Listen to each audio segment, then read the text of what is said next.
अनेकांच्या पोटातील ओठावर येणाऱ्या गुपितांची बिनधास्त मांडणी करणारं बातमीपत्र। वाळूजमध्ये 4 दिवस आधी व्यापाऱ्याचा खून झाल्याची घटना घडली होती। त्याचा उलगडा करण्यात शहर गुन्हे शाखेला यश आलंय। धक्कादायक माहिती म्हणजे ग्रामीण पोलीस दलात कार्यरत असलेल्या पोलीस हेड कॉन्स्टेबल रामेश्वर काळे यांनीच आपल्या पत्नीसोबत अनैतिक संबंध असल्याच्या संशयातून व्यापारी सचिन नरोडे यांना संपवलं होतं। ग्रामीण दलात कार्यरत असलेला हेड कॉन्स्टेबल रामेश्वर काळे यांच्यासोबत अजून एका साथीदाराला पोलिसांनी ताब्यात घेतलंय।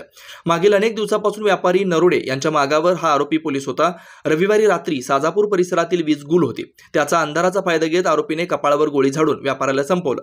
विशेष म्हणजे हा हेड कॉन्स्टेबल लाचलुचपत प्रतिबंधक विभागाच्या एका कारवाईत निलंबित होता, तर त्याच्यावर 354 प्रमाणे देखील गुन्हा दाखल आहे। पोलिसांमधीलच हा गुंडा पोलिसांनी शोधल्याच्या घटनेची चर्चा सध्या संभाजीनगरमध्ये सुरू आहे। 17 मार्च रोजी साजापूर शिवारामध्ये MIDC वाळूज पोलीस स्टेशनच्या हद्दीमध्ये सचिन साहेबराव नरोडे यांचा एका अज्ञात आरोपींनी निर्गुणरित्या बंदुकीची गोळी झाडून खून केलेला होता। त्या संदर्भाने माननीय पोलीस आयुक्त लोहिया सर आणि क्राईम टीम तसेच MIDC वाळूज पोलीस स्टेशनची टीम यांना तपासात सांघिकरित्या यश आलेले आहे। तर त्या तपासाचा उलगडा केला असता रामेश्वर काळे आणि लक्ष्मण जगताप या 2 आरोपींनी सचिन साहेबराव नरोडे याचा खून केल्याची माहिती आमच्या प्राथमिकरित्या समोर आलेली आहे। रामेश्वर काळे याने त्याच्या पत्नीशी असलेले अनैतिक संबंध याचा सूडबुद्धीने सचिन नरोडे याचा खून केल्याची माहिती प्राथमिकरित्या आमच्या समोर आलेली आहे।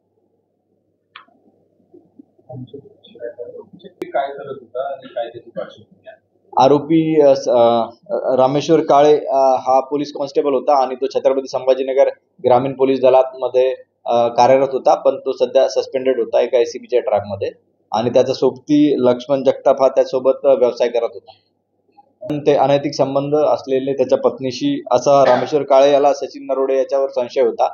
त्या संशयाच्या कारणावरून त्यांनी सचिन नरोडे याचा खून केला।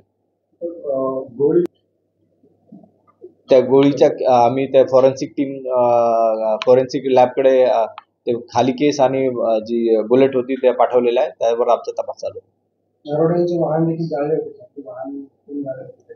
प्राथमिकरित्या माहिती घेतली असता सचिन नरोडेचा 7 जानेवारी रोजी याच वर्षी त्याची जी गाडी होती ती जळाली होती। त्या संदर्भात सुद्धा आम्ही रामेश्वर काळे याच्याकडे विचारपूस केली असता त्या संदर्भाने त्याने प्राथमिकरित्या आम्हाला माहिती दिलेली की ती गाडी त्यांनी जाळली होती। किती पथक आणि MIDC पोलीस स्टेशनचे 3 पथक आम्ही नेमलेले होते। बेधडक निर्भीड बिनधास्त मांडणी करणारा खबऱ्या लाईव्ह।